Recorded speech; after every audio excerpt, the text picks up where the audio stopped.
Hi friends, welcome है आप सभी का। नमस्कार है। और इस वीडियो में हम लोग बात करने वाले हैं इकोनॉमिक्स सेमेस्टर 2 का मेजर पेपर 3। ठीक है, इकोनॉमिक्स सेमेस्टर 2 मेजर पेपर 3। तो जिनको भी इकोनॉमिक्स सेमेस्टर 2 मेजर पेपर 3 में इंडियन इकोनॉमी के बारे में पढ़ना है, ठीक है, चाहे स्ट्रक्चरल इंडियन इकोनॉमी हो चाहे इंडियन इकोनॉमी, भारत की अर्थव्यवस्था के बारे में पढ़ना है, तो ये क्वेश्चन पेपर आपके काम की चीज़ है। ठीक है, देखिए ये 2023 लिखा गया है, लेकिन 2024 में पूछा गया था। सेशन 22-26 वालों को पूछा गया था। सेमेस्टर 2 में टाइमिंग 3 आवर मिलता है और फुल मार्क्स 75, पास करने के लिए 30 नंबर लाना होता है। ये क्वेश्चन पेपर है इंडियन इकोनॉमी का, question paper structural Indian economy. ठीक है, तो यहाँ पे हम लोग देखते हैं, तो बोला गया है कि परीक्षार्थी यथासंभव अपने ही शब्दों में उत्तर दें, जैसा कि हर क्वेश्चन पेपर में होता है कि आपको एग्जाम में अपने भाषा में लिखना है, किताबी भाषा का प्रयोग नहीं करना है। ठीक है, और देखते हैं, बोला गया है कि निर्देश अनुसार सभी खंडों के उत्तर दें। ठीक है, पहला है ग्रुप ए, इसमें आपका वेरी शॉर्ट आंसर टाइप के क्वेश्चंस हैं। ग्रुप ए, तो ग्रुप ए आपका पहला हमारा आता है यहाँ पे आंसर द फॉलोइंग क्वेश्चंस, और यहाँ पे 1 मार्क्स वाले 5 क्वेश्चन हैं।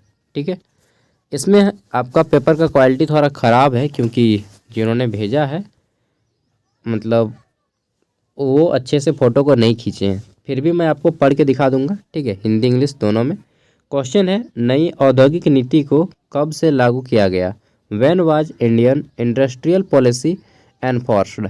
ठीक है, तो देखिए 1991 में भारत में नई औद्योगिक नीति आई, न्यू इकोनॉमिक रिफॉर्म्स इसको बोलते हैं। ठीक है, 1991 में नई औद्योगिक नीति आई, और उस समय क्या हुआ, भारत में एलपीजी लाया गया। LPG that means liberalisation, privatisation and globalisation. ठीक है, लिबरलाइजेशन, प्राइवेटाइजेशन और ग्लोबलाइजेशन को लाया गया भारत में 1991 में, और उस समय हमारे वित्त मंत्री थे श्री मनमोहन सिंह। ठीक है, और प्रधानमंत्री थे पीवी नरसिम्हा राव। नेक्स्ट हमारा क्वेश्चन है, शिशु मृत्यु दर को परिभाषित करें। Define infant mortality rate. तो इन्फेंट मॉर्टेलिटी रेट मीन्स है कि देखिए, जब बच्चा जन्म लेता है, शिशु जब जन्म लेता है उसके 1 साल के अंदर तक, ठीक है, जितना बच्चा जन्म लिया उस प्रति 1000, मान के चलिए 1000 बच्चा जन्म लिया। ठीक है, तो 1000 बच्चों में 1 साल के अंदर कितने बच्चों का डेथ हो जाता है? ठीक है, जितने बच्चों का डेथ हो जाता है वो बोलेंगे हम लोग शिशु मृत्यु दर। ठीक है, समझ गए? जैसे कि शिशु मृत्यु दर मान के चल हम लोग बोलते हैं कि ऐसा बोल दिए कि 949 शिशु मृत्यु दर है, तो 949 मतलब कि 1000 बच्चे जन्म लिए, जिसमें से 51 को बच्चा मर गया। ठीक है, अब मरने का बहुत सारा कारण हो सकता है, किस किन कारण से इनका डेथ होता है, मॉर्टेलिटी होता है, उसका बहुत सारा रीज़न होता है। ठीक है, किसी का ब्लड का कमी होता है, तो किसी को सही ढंग से मतलब बहुत सारा रीज़न होता है यार। ठीक है, और एक चीज़ ये सब नहीं बोलना चाहिए, चलिए नहीं बताऊंगा यहाँ पे। नेक्स्ट है हमारा सकल घरेलू उत्पाद क्या है? What is gross domestic product? इसको हम लोग शॉर्ट में बोलते हैं जीडीपी। कभी कभी इसका फुल फॉर्म भी पूछ लेता है, जीडीपी का फुल फॉर्म क्या होता है? ग्रॉस डोमेस्टिक प्रोडक्ट, हिंदी में बोलते हैं सकल घरेलू उत्पाद। ठीक है, देखिए जीडीपी क्या होता है कि 1 साल में भारत का वित्तीय वर्ष शुरू कब होता है? 1 साल, तो 31 मार्च से लेकर के 1 अप्रैल, ये भारत का वित्त वर्ष है ना, मतलब गलत बोल रहे हैं, 1 अप्रैल से 31 मार्च तक, 1 अप्रैल से 31 मार्च तक भारत का वित्तीय वर्ष चलता है। ठीक है, तो इस साल 1 अप्रैल से 31 मार्च के बीच में भारत में या किसी भी देश में जितना वस्तु और सेवा, ठीक है, वस्तु और सेवा उत्पादित किया जाता है उसका मूल्य निकाला जाता है। जितना प्रोडक्ट बना या फिर हमारा सर्विस दिए, उसका कितना वैल्यू हुआ, कितना मूल्य हुआ, उसी को हम लोग प्रोडक्ट बोलेंगे, ग्रॉस डोमेस्टिक प्रोडक्ट। ठीक है, तो एक वित्तीय वर्ष में किसी देश द्वारा उत्पादित सभी वस्तुओं और सेवाओं के मूल्य को सकल घरेलू उत्पाद बोलते हैं। अगला हमारा क्वेश्चन है डी नंबर, इसमें पूछा गया है कि कुपोषण का तात्पर्य क्या है? ठीक है, what is the meaning of, क्या लिखा गया है? Main nutrition. तो देखिए मेन न्यूट्रिशन, कुपोषण किसको बोलते हैं? तो देखिए कुपोषण अक्सर जो है ना, जो भी गरीब घर से होंगे तो उनमें देखने को मिलता है अक्सर कि कुपोषण सही खान पान, किसी व्यक्ति को अगर सही खान पान नहीं मिलता है, ठीक है, उसके पोषक तत्वों में, उसके भोजन में, भोजन जल आदि में पोषक तत्वों की कमी के कारण किसी व्यक्ति को कुपोषण का सामना करना पड़ता है, ठीक है, विशेष रूप से भोजन में। और इसके कारण उसके शरीर सही रूप से विकसित नहीं हो पाता है जैसा उसका विकास होना चाहिए। आपने देखा होगा बहुत सारे बच्चों को कि उसका पेट बड़ा हो जाता है और माथा बड़ा रहता है, बाकी बॉडी का जो अंग है, पार्ट्स, वो छोटा छोटा रहता है, ठीक है, बहुत पतला पतला, तो उसको बोलते हैं कुपोषित। दूसरा कुपोषण ये होता है कि व्यक्ति का पूरा शरीर ही पतला रहेगा, ठीक है, और किसी किसी का केवल पेट बड़ा होगा, बाकी शरीर छोटा ही रह जाता है, तो इसको बोलते हैं कुपोषण का सिचुएशन। इसमें क्या होता है, व्यक्ति को सही खान पान नहीं मिल पाता है, सही रूप से भोजन नहीं मिल पाता है, टाइमिंग नहीं रहता है, ठीक है, तो भरपेट भोजन नहीं मिलता है, इस कारण व्यक्ति को कुपोषण हो जाता है, ठीक है। अगर ऐसा बच्चा कोई है और अगर आप एलिजिबल हैं तो प्लीज़ कम से कम थोड़ा बहुत उसको हेल्प कीजिएगा। नेक्स्ट है हमारा, नकदी फसलों से आप क्या समझते हैं, what do you mean by cash crop, ठीक है। तो देखिए, नकदी फसल हम लोग, नगद मतलब क्या होता है, कैश, कैश मतलब टाका आना रे कितना कमा रहे हैं। तो नकदी फसल वे फसल जिसको हम लोग धन कमाने के उद्देश्य से या व्यापार के उद्देश्य से उपजाते हैं, उसे ही नकदी फसल कहते हैं। जैसे तंबाकू हो गया, ठीक है, हालांकि इसको नहीं करना चाहिए। इसके अलावा चाय हो गया, कॉफ़ी हो गया, कहवा हो गया, ठीक है, और गन्ना हो गया। इस सब का हम लोग उत्पादन तभी करते हैं जब हमें इनसे व्यापार करने की दृष्टि से उपजाते हैं, ठीक है, तो उसे ही नकदी फसल कहते हैं। तो 1 मार्क्स वाले कुछ इस टाइप से आए थे। उसके बाद क्वेश्चन नंबर 1 में ही आपका यहाँ पे है शॉर्ट आंसर टाइप क्वेश्चन, ठीक है। तो क्वेश्चन नंबर 1 के 5 भाग थे, ABCDE। अब क्वेश्चन नंबर 2 शुरू होता है। क्वेश्चन नंबर 2 आपका 5 मार्क्स का है। क्वेश्चन नंबर 2 और 3 इसमें पूछा गया है राष्ट्रीय कर्ज का अर्थ क्या है, ठीक है, what is meant by national डेब्ट। तो किसी देश के द्वारा लिया गया कर्ज ही राष्ट्रीय कर्ज है, सॉरी, जो अक्सर जो है अंतर्राष्ट्रीय संस्थाओं से लिया जाता है। जैसे आपने नाम सुना होगा IMF, इंटरनेशनल मॉनेटरी फंड, ठीक है, अंतर्राष्ट्रीय मुद्रा कोष यहाँ से लेती है। चाहे विश्व बैंक, जिसको वर्ल्ड बैंक बोलते हैं, ठीक है, जो अमेरिका के वाशिंगटन DC में स्थित है, वहाँ से लेती है, चाहे किसी अन्य देश से लेती है, ठीक है, इसी को राष्ट्रीय कर्ज बोलते हैं। अगला है हमारा, भूमि सुधार से आप क्या समझते हैं, ठीक है, what do you understand by land reforms.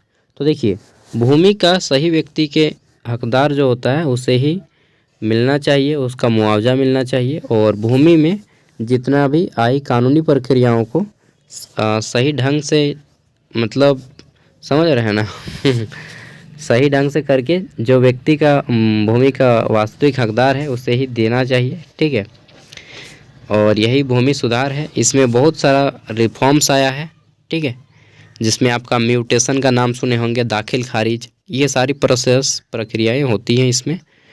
अब बाकी आपको डिटेल में पढ़ लेना है। इस टाइप के क्वेश्चन पूछे गए थे। अब ग्रुप बी में क्या क्या क्वेश्चन पूछा गया था, चलिए देखते हैं, ठीक है। तो ग्रुप बी में देखिए, यहाँ पे पूछा गया था कि भारत धनी है पर भारतवासी गरीब है। बिल्कुल सही बोला यार, भारत धनी है पर भारतवासी गरीब हैं, व्याख्या करें।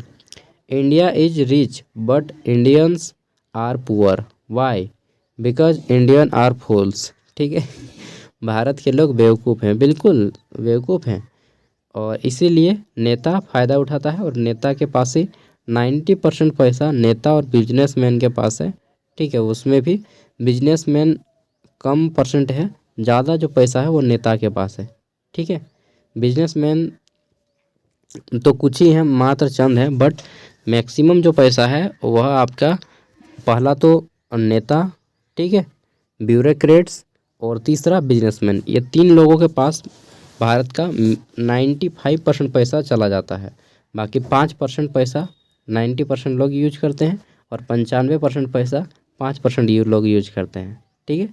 तो बताना है कि भारत की ब्यूरोक्रेसी, भारत का राजनीति और भारत की अर्थव्यवस्था इसके अकॉर्डिंग नहीं है कि भारत में समान वार्षिक आय मिल सके सभी को, ठीक है। यहाँ पे कोई 5,000 किसी को नसीब नहीं होता है, तो कोई 5 करोड़ कमाता है महीने का, ठीक है, तो बता देना है डिटेल में।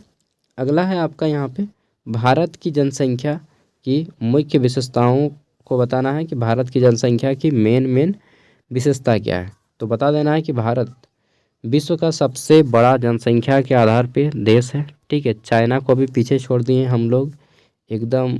मतलब सोचने वाली बात है कि भारत बात करता है विश्व गुरु बनने की, धर्म गुरु बनने की, और एक तरफ यहाँ पे जनसंख्या कंट्रोल नहीं हो रहा है, पॉपुलेशन कंट्रोल नहीं हो रहा है और विश्व गुरु बनने का बात करता है। ठीक है, मेरा एक दोस्त बोला करता था कि यार भारत के लोग ना इतना कपड़ा वपड़ा पहन के रहते हैं, पूरा एकदम ऊपर से नीचे तक कपड़ा पहन के रहते हैं, फिर भी देखिए पॉपुलेशन में नंबर 1 और अमेरिका के लोग भले ही कपड़ा कम पहनते हों, चाहे फॉरेन के लोग, पर उनका पॉपुलेशन कंट्रोल में रहता है। ठीक है, तो मेन चीज़ क्या है मालूम है? मेन चीज़ है हमारा लोग का थिंकिंग। हम लोग थिंकिंग बहुत ख़राब रखे हैं। ठीक है, अक्सर लोग क्या करता है कि बेटा के आस में 2 गो 3 गो 4 गो तक बेटी कर लेता है, लेकिन बेटा चाहिए। ये जो होड़ है ना, ठीक है, होड़, इसको होड़ ही दिमाग बोलेंगे कि ये होड़ बुद्धि आदमी को पॉपुलेशन कंट्रोल करने पे रोक देता है, इसलिए ये सब नहीं करना है। ठीक है, चलिए होड़ दिमाग मत लगाइएगा भाई आप लोग हम दो हमारे दो, दिस इज़ बेटर ऑप्शन। ठीक है, नेक्स्ट है हमारा भारतीय अर्थव्यवस्था में कृषि की भूमिका का वर्णन करना है। Describe the role of agriculture in Indian economy. तो देखिए भारत की अर्थव्यवस्था में कृषि की भूमिका बता देना है कि भारत की जनता मुख्य रूप से कृषि पर आश्रित थी, वर्तमान में नहीं है। भारत की 72% जनसंख्या कृषि पर आश्रित थी। ठीक है, या बोलिए कि भारत की 1/3 जनसंख्या कृषि पर आश्रित थी, जिसका जीवन का खान पान कृषि पे ही आश्रित है। ठीक है, मुख्य जो अनाज है चावल और गेहूं है। सबसे मुख्य चावल है, दूसरे नंबर पे गेहूं। इसी पे भारत की जनता आश्रित थी, परंतु आजकल किसान का बेटा किसान नहीं बनना चाहता है ड्यू टू सम रीज़न। फिर बता देने के कारण कि कृषि में ज़्यादा आय नहीं है। ठीक है, मेहनत ज़्यादा है, इसके अलावा हमें बारिश पे निर्भर रहना पड़ता है। ठीक है, तो बहुत सारे रीजन बता देना है, आप लोग लिख सकते हैं। अगला है भारतीय अर्थव्यवस्था में उद्योग की भूमिका का वर्णन करें। Discuss the role of industries in Indian economy. तो भारत की अर्थव्यवस्था में जब भी बात करें कि आप बताइए इंडियन इकोनॉमी के बारे में, भारत की अर्थव्यवस्था में उद्योग की क्या भूमिका है। तो उद्योग मतलब फैक्ट्री। तो बता देना है कि पिछले 1991 में भारत में आया न्यू औद्योगिक पॉलिसी। ठीक है, न्यू आर्थिक पॉलिसी, जिसमें भारत में दंदना के फैक्ट्रियाँ बैठने लगी। ठीक है, इसके अलावा बताना है कि भारत में जो पहले पंचवर्षीय योजना चलता था, मालूम है आपको, 5 ईयर प्लान। तो पंचवर्षीय योजना, दूसरी जो पंचवर्षीय योजना थी हमारी 1956 से 61। ठीक है, इसको पीसी महाना लॉबिस योजना बोलते हैं, 1956 से 61 की योजना। इस योजना में भारत का मुख्य केंद्र था औद्योगिकरण। ठीक है, दूसरी पंचवर्षीय योजना का मुख्य लक्ष्य था औद्योगिकरण, और औद्योगिकरण के फील्ड में भारत इतना आगे बढ़ गया कि भारत में आज बहुत ज़्यादा उद्योग है। फिर बताना है कि भारत में 14 गो महारत्न कंपनी है। ठीक है, मिनी रत्न कंपनी है बहुत सारा, और नवरत्न कंपनी है। ये 3 प्रकार की कंपनियां हैं, महारत्न, मिनी रत्न, न्यू रत्न। ठीक है, चलिए इतनी सारी चीज़ें बतानी है। फिर बता देना है भारत में सेल, गेल, फेल, बहुत सारा कंपनी है यार। ठीक है, भेल, hello, Hindustan aeronautics limited, Indian oil, ये सब महारत्न कंपनी है। कुछ कंपनियों के नाम बता देने हैं। अगला क्वेश्चन पूछा गया था कि भारतीय अर्थव्यवस्था में कुटीर तथा लघु उद्योगों के महत्व का उल्लेख करें। इन उद्योगों की प्रमुख समस्याएं क्या हैं। तो देखिए बताना है कि भारत में कुटीर उद्योग महात्मा गांधी का सपना था। सबसे पहले इतिहास से शुरू करना है आपको। ठीक है, कुटीर उद्योग महात्मा गांधी का सपना था कि कुटीर उद्योग हो, घर घर में व्यापार हो, तो भारत के व्यक्ति सुखी रहेंगे। परंतु जब से ऑनलाइन सिस्टम आया है, कुटीर उद्योग ठप हो गया है। ठीक है, अब बड़े बड़े व्यापारी को ही ज़्यादा सामान बिकता है, छोटे व्यापारियों का सामान कम बिकता है। कुटीर उद्योग ठप हो चुका है।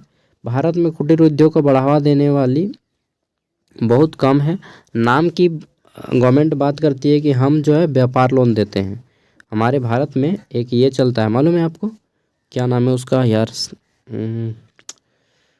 क्या जो नाम है उसका मुझे याद नहीं आ रहा है इसका यार, आपने नाम सुना होगा, ये जो कुटीर उद्योग पर लोन देती है, ठीक है, बिजनेस लोन, याद नहीं आ रहा वो बैंक का, ठीक है, याद आ जाओ भाई, बैंक कौन सा बैंक है जो लखनऊ में, NABARD, national bank for agriculture, national, NABARD का नाम सुने, नेशनल बैंक, NABARD, ठीक है, नाबार्ड।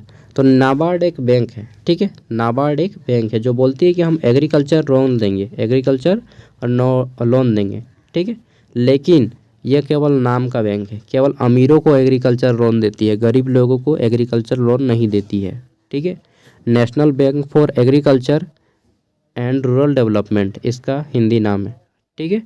राष्ट्रीय बैंक फॉर, राष्ट्रीय क्या बोलते हैं इसको, राष्ट्रीय कृषि और ग्रामीण बैंक, राष्ट्रीय कृषि और ग्रामीण विकास बैंक, नाबार्ड बैंक है जो कि बोलती थी कि हम कुटीर उद्योग के लिए लोन देंगे, लेकिन ये लोन नहीं देती है, केवल अमीर लोगों को लोन देती है, ठीक है। तो भारत में कुटीर उद्योग ठप हो चुका है। दूसरा बड़ा कारण है ऑनलाइन व्यापार, ऑनलाइन व्यापार में छोटे छोटे दुकानदार को कोई पूछता नहीं है, ठीक है। तीसरा बड़ा रीज़न है कि भारत के लोगों के पास इतनी आय नहीं कि वो व्यापार लेके बैठ सकें, ठीक है। तो बहुत सारे रीज़न बताने हैं कुटीर उद्योग के। और फिर हमारा कुटीर उद्योग का क्वालिटी ख़राब रहता है, जिसके कारण भी सामान नहीं बिकता है जल्दी, ठीक है। अगला है भारत के विदेशी व्यापार की वर्तमान स्थिति की व्याख्या करें। भारत में विदेशी व्यापार की वर्तमान स्थिति क्या है वो बताना है। Discuss the present position of foreign trade in India. तो देखिए भारत की विदेशी व्यापार मतलब भारत विदेशों से कैसा व्यापार कर रहा है। तो बता देना है कि 1991 में जो आया था, 1991 में 3 चीज़ हुआ था। लिबरलाइजेशन मतलब एक देश से दूसरे के साथ व्यापार करने में बढ़ावा देना। प्राइवेटाइजेशन मतलब भारत के सामानों को प्राइवेट करना, सरकारी सामानों को धीरे धीरे प्राइवेट करना। और ग्लोबलाइजेशन मतलब कि पूरे विश्व में धीरे धीरे अपना हक दूसरों को देना और दूसरे का हक अपने को लेना, मतलब सभी चीज़ों में तालमेल बैठाना, ठीक है। तो लिबरलाइजेशन, प्राइवेटाइजेशन और ग्लोबलाइजेशन जो आया था, इसी समय विदेशी व्यापार को भी बढ़ावा दिया गया था भारत में, ठीक है। और भारत फिर 1995 में, कब, नोट कर लीजिएगा, 1995 में भारत WTO का सदस्य बना, वर्ल्ड ट्रेड ऑर्गेनाइजेशन का, विश्व व्यापार संगठन का सदस्य बना। और भारत में कोई भी व्यक्ति आके सामान बेच सकता है, भारत भी किसी भी देश में जाकर के सामान बेच सकता है, ठीक है। इस तरह बताना है कि भारत अक्सर जो है सामान ज़्यादा लेता है, ज़्यादा खरीदता है, बेचता कम है, क्योंकि इस बेचने के पास ज़्यादा कुछ है ही नहीं हमारे पास, ठीक है। यहाँ तक कि आप जो फ़ोन यूज करते हैं या तो रियलमी का होगा, रेडमी का होगा, चाहे कोई विदेशी कंपनी का होगा। इंडियन कंपनी इंटेक्स है आपके पास नहीं है, इंडियन, माइक्रोमैक्स, ये सब इंडिया कंपनी है जो कि कोई पूछता नहीं है जल्दी ठीक है। सबके पास रेडमी, रियलमी, आईफोन रहता है जो कि फॉरेन है। तो चाइना के मालवा, आइटम भवालवा, ऐसा मतलब गाना भी निकल गया है यार, मैं क्या बोलूँ ठीक है। तो पता चल रहा है कि गाने से लेकर के आपका सामान तक सब विदेशी आ रहा है, तो फिर क्या ही बोलेंगे, ठीक है। तो इस तरह से बहुत ही अच्छा प्रश्न पूछे गए थे सेमेस्टर 2 इकोनॉमिक्स मेजर पेपर 3 में। इसका अगर आपको PDF चाहिए तो PDF मैं वीडियो का डिस्क्रिप्शन में दे रहा हूँ, वहाँ से इसे आप डाउनलोड भी कर सकते हैं और घर में प्रैक्टिस कीजिए एग्ज़ाम से पहले, ठीक है। बाकी एग्ज़ाम के टाइम तक आते आते मैं आप लोग का प्रीवियस ईयर क्वेश्चन तो हो गया, इंपॉर्टेंट क्वेश्चन अपलोड कर दूँगा, ठीक है। बाय।